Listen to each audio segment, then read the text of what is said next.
My name is Dr. Shaleigh, and I'm here with Dr. Joe Clarino, who I've worked with for years, and I'm so excited to have him here to talk on this topic specifically. Actually, before we jump in, Dr. Joe, can you introduce yourself and your journey to functional medicine and just who you are? Yeah, I'll just spend a few minutes on it because it's a long story. I'll make it as short as I can. About 17 years ago, I hurt my shoulder, wouldn't get better. Couldn't figure out why. Rehabbed it for almost 2 months. Long story short, went and got a stool test, hormone test, adrenal test, thyroid test, and found out that I had parasites and none of my systems were working properly, and I was literally shutting down. So no clue. Was working out 4 times a week and thought I was pretty healthy. In the meantime, I had all this stuff going on inside me, which led me into the understanding and going after and chasing down functional nutrition, aka functional medicine, and going into that world. And here I are 17 years later with tons of data and thousands of cases, and it's been pretty interesting along the way. Which you actually, if I remember correctly, nobody could figure out what was wrong with you. And it was really the functional medicine team that you... Yeah, I went to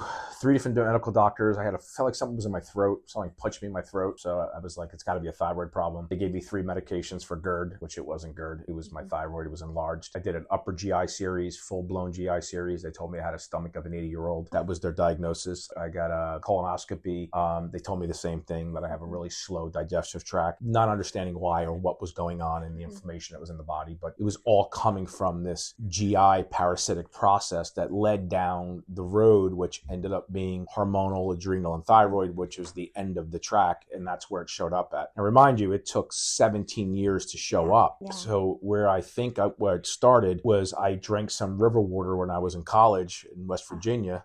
And You're joking about that part, right? no, I'm dead serious. Oh my gosh, I thought that was a... No, I actually drank river water without the pills. I don't know whether I don't camp. And I went to West Virginia University, so I thought that was a stab at me. No. And then I literally got deadly sick. I didn't poop for 8 days. A Division I football player, and I could not figure. I was a kid. Who cares? I was like, couldn't poop, so I just kept going. Looking back, that's where it started for sure. Wow, and then it took 17 years to show up. I sure did. Yeah, math isn't mathing because you're only 30 now, right? I'm only 30, so I was very young when it started. Okay, Yeah. got it. Well, I'm glad you mentioned hormones because that leads us into what we're talking about today, which is so powerful in the lives that it impacts, which I'm going to get emotional, but this is really close to me. My mom had breast cancer at a really young age. She was 35, 36 when she was diagnosed. She overcame it. She chose to not do chemo. She did radiation, but I always wonder, that really messed up a lot of her health now and in moving forward. And then my husband, my mother-in-law, she has had breast cancer twice and has overcome it both times, but all a while knowing cancer starts in the body 10 years before it even shows up as a symptom. So that is why I am so adamant about women checking their hormones, because although not all breast cancer is estrogen dominant, the majority are. So if we can prevent and catch things early, then we can help prevent it from even becoming a problem later on, or catch it earlier on so you don't have to go through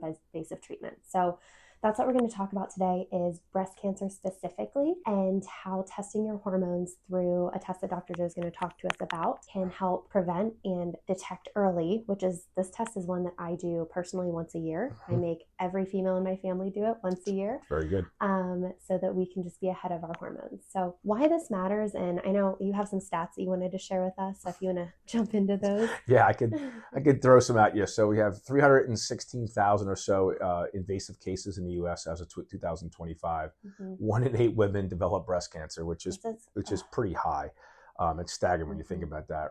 Rates rising at 1.4 annually, so it's not going down, it's only going up. Even on the heels of all the research we've done, all the money we've raised over the billions and billions of dollars of years, and it's still going up. Small lifestyle shifts, big impacts. So we have talked things like 5 to 20 pounds of weight loss, can decrease your risk anywhere from 18 to 32%.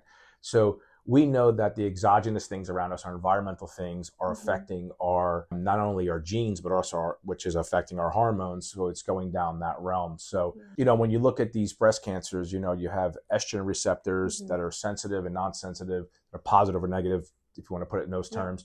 And then women that are having these problems are about 70-80% of them have a positive estrogen receptor. So that's where it's coming from. Yeah, and that's so many women have estrogen-based symptoms, is what we'll call them, and they're just deemed as normal. So, for example, during your periods, having really severe breast pain is an estrogen-dominant problem, and having really severe periods in general is a hormonal imbalance.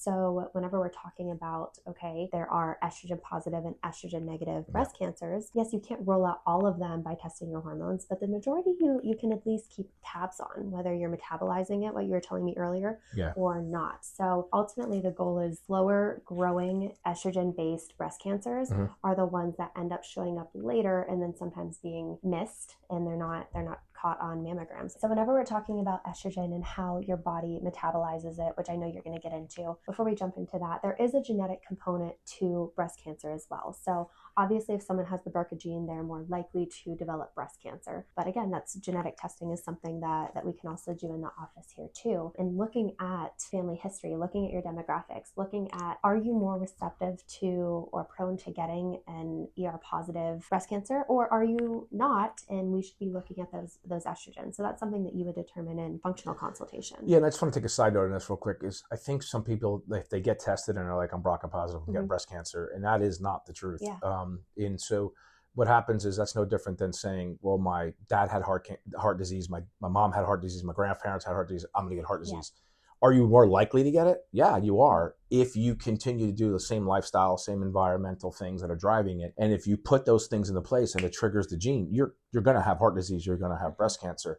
So it is all about understanding the map. And then when you understand the map, then you understand where you're going. And if you understand where you're going, you don't have to go into the Grand Canyon. You can avoid it. You know what I mean? And that's where I think so many people get lost in healthcare because they're just taking the road that they're told to take.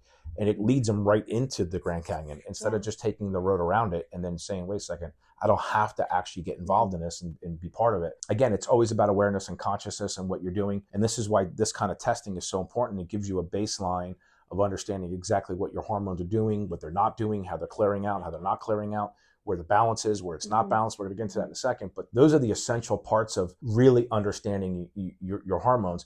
And then we're going to talk about in a second as well some serum to urine and all those things. So I'm really excited to go dive into this. Awesome. Well, so let's jump into what essentially makes it being positive or not so important. So my generation is our generation in the 30s. Is the first generation to really grow up on birth control, which most birth controls are estrogen dominant or estrogen based. There are some progesterone ones, but the majority are estrogen. So we're really the first generation to have been exposed chronically every day, other than those 3 or 4 sugar pills a month, to estrogen in some form, which also is not prescribed based on body weight or size. It is a given dose. Yeah, it's just based on symptoms. It's just based on symptoms. Right. So because 1 in 3 breast cancers may result from estrogen-induced DNA damage, that estrogen isn't necessarily great for your body long term. Right. And although there's a time and place for birth control in certain situations, you have to take that into account. Have they been on birth control? Have they not been on birth control? See it all the time. Which is something I know you go extensive into detail on their examination. So this just helps us understand, okay, have you been exposed to estrogen-based birth control, endocrine disruptors, and all the chemicals that you're using in your products? Even before you, Dr. Deb always says, before you leave your bathroom, you're exposed to over 17,000 different chemicals, which is crazy. Yeah. I think my husband uses more products than me, but many of those are hormone disruptors. Yes. That's what people don't understand. Like even things like the gel for your hands, they're hormone disruptors. All your makeups are, most of them are disruptors. A lot of your exogenous stuff around your body, like your chemicals in your household, the lawn, all these things, they are disruptors. And once they get in the body, they're now blocking these receptors that we're talking about, and the body can't function the way it used to. I just called my lawn guy yesterday and I was like, hey, you're doing the lawn, don't spray chemicals. Yeah. And he hates me for it because my lawn does not look great, but it's okay. That's right. Okay, so let's dive into what I know we've all been waiting for, which is why estrogen metabolism matters. So we'll have pop up on the screen here shortly an example of a test and what it is. Right. So this is an extremely complicated thing to go over in 5 minutes, really. That's what we're going to go over it. So, I'm going to give you a super high level, but hopefully you can capture some of the ideas I'm talking about through high level. And then, we're going to have a great offer in the end. If you guys are interested in doing something and grabbing the test and learning more about it, we'll have a link below to click. So it's something you can go after. So estrogen metabolites matter because there's several components that happen in your hormones. So let's just go over the basics. You have progesterone, estrogen, something called DHEA, which is a precursor to testosterone. You have some other steroids in between there. And then your testosterone obviously makes your estrogens, right? So there's adrenals involved in there. There's cortisol is involved in there, blood sugar is involved in all these things. So there's a very complicated sandbox, if you will. I always say that everybody's playing in the sandbox. And if one kid's got a shovel hitting each other with the other one, then we have a problem. And that's where really disruption comes in. So metabolism matters is because, you know, the more 2OH, which is your protective mechanism. So the thing with the body is you want balance between progesterone and estrogen. That's number one. And what happens in the right cycles of time. And when you don't have that, then you become estrogen dominant. The other side of it is you have these things called 2OH, 4OH, 16OH, and these are protective or non-protective pathways. And what happens is when you're out of ratio on either one of these, that means you're not removing your estrogens. I think that's the highlight of the whole thing. So you're not detoxing. You're not pushing them out. It's called methylation. And that term means that we're taking up all, like, you know, we got a bunch of snowstorm and we're going to like clear out the yard, right? So we got to shovel out the snow and get rid of it so that when it does melt, it goes into the right place. It doesn't turn to ice. It doesn't turn to ice. And if it does, you have a problem. And that's exactly where these ratio-wise are so important. And inside of these reactions are the genetic codes that trigger this. And each of these things environmentally have an effect on how you're clearing or not clearing, and the ratios are right or wrong.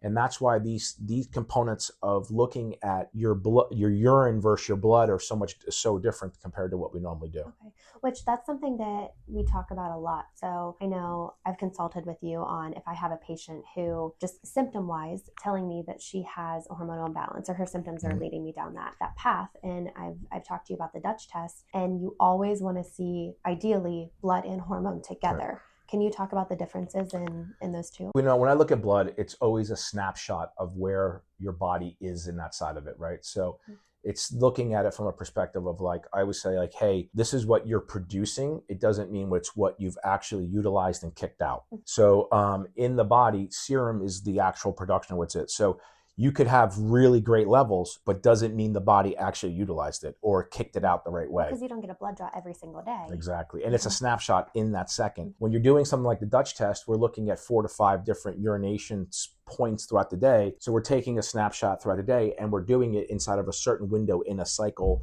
or a predicted cycle that we can understand and go after. The difference between urine and the Dutch test is that it's something called metabolites. And what that basically is, and we have a slide that we'll put up here in a second, it's I like cars, so I use a car analogy, and I like Corvettes. So if you look at an old Corvette versus a new Corvette, and I was to take and look at the exhaust of the car, and this is my loose analogy, so go with it, but if you looked at the old car, you can predict that the car is not efficient. It's not cleaning out the chemicals right. It's just same gas as both cars, but this one's not cleaning it and metabolizing it the way it needs to. Look at the new car, you're going to see it's a much cleaner exhaust, right? A lot less chemicals coming out, carbon dioxide, oxygen.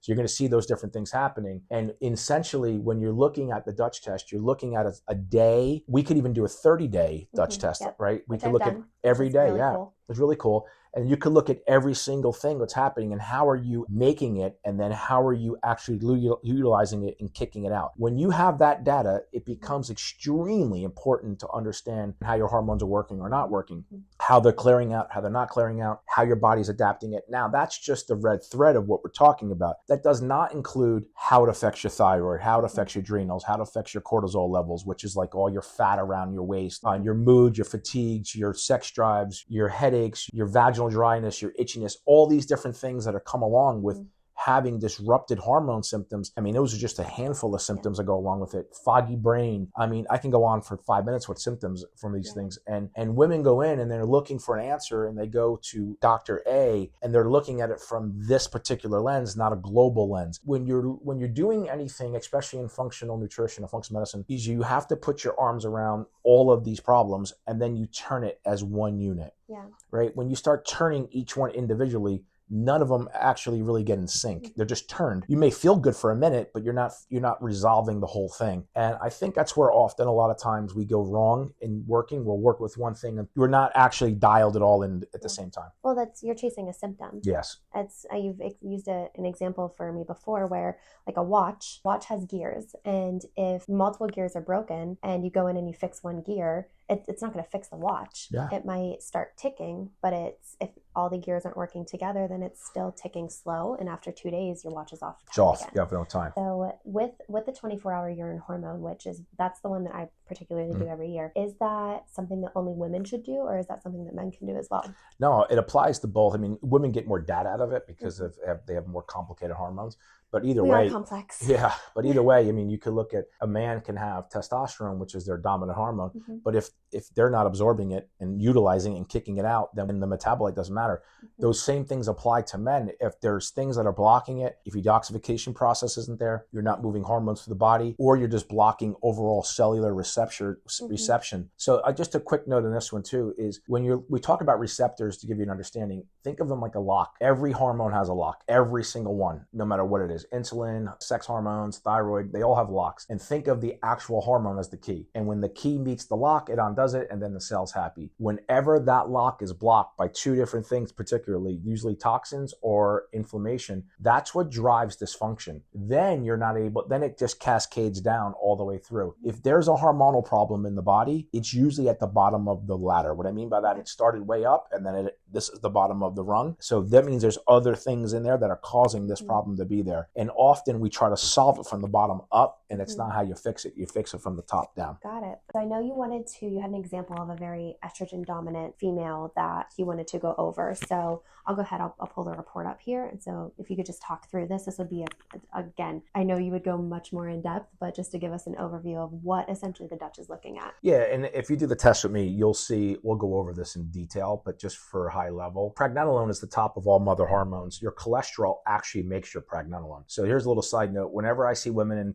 210, 220, 230, and I know there are a lot of doctors like, no, your cholesterol's high, I actually argue with that, is because your body's telling you that there's a mechanistic problem down the line, which is trying to increase your cholesterol to produce more hormone. It's actually a defense mechanism, not a bad thing. And we try to lower it, and then we're just hurting more hormones. So cholesterol makes pregnenolone. Pregnenolone makes this thing called DHEA, which you can see here on the left side in the white area. That's also produced by DHA sulfate, which then in turn makes two steroids, which makes testosterone. So on this particular patient, who's a 44-year-old female, heavy menstrual cycles, regular cycle, but heavy. You could look her testosterone levels, her DHEA sulfate's a little low, her testosterone's in the normal range for where she needs to be. And then her two steroids that are precursors to her testosterone are on the low side. So she's a little low on testosterone from that side of it. But then when you look at on the right side, her progesterone, which makes the two subsets of progesterones, if you could look across the board, she's low, which means in ratio, if you look below that, her estrogens are extremely high. So you have E1,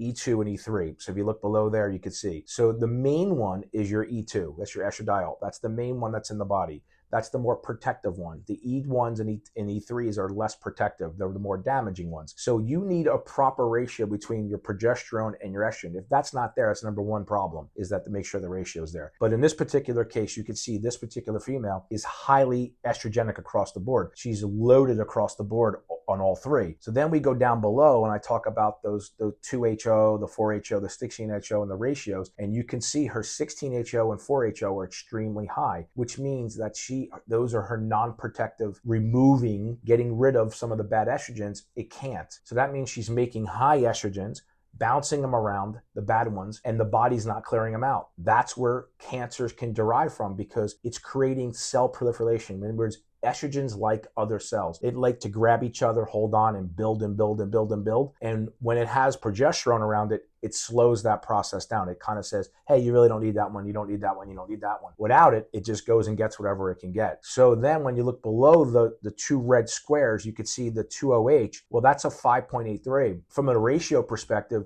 the two non-protective clearers are way too high relative to the 2OH, which is a protective. So therefore, those are not in sync either. So you have progesterone, estrogens off, your protective, non-protective clearings off. So this person across the board is extremely estrogenic and very bouncing around her estrogens in her body, in which then when you look to the left of the 2OH, you can see her methylation process. She's got a good range in there, but because of the other ones prior, she's not clearing out the way we need to. So there's an exact protocol that we would go with her to start removing and lowering down her estrogens while we're increasing her progesterones and managing some of these things from dietary, exogenous, environmental, all these different things, as well as potentially doing some hormones or bioidenticals. But typically in these cases, you don't need to. You could usually help the body do its own thing without it. But there are those cases that you need some HRT, and it just depends on the particular patient. Okay. Hopefully you just got all that and now you're a pro, right? Yeah, easy Yeah, enough. hopefully that was, I didn't try to make it as simple as I can. Yes. The test is much more complicated than that, and it goes way more detail. Yeah. But I was just trying to give you an overview of showing you these are the realms in which they're the main hormones that we're looking for. And when they're out of balance, it's very clear and predictable.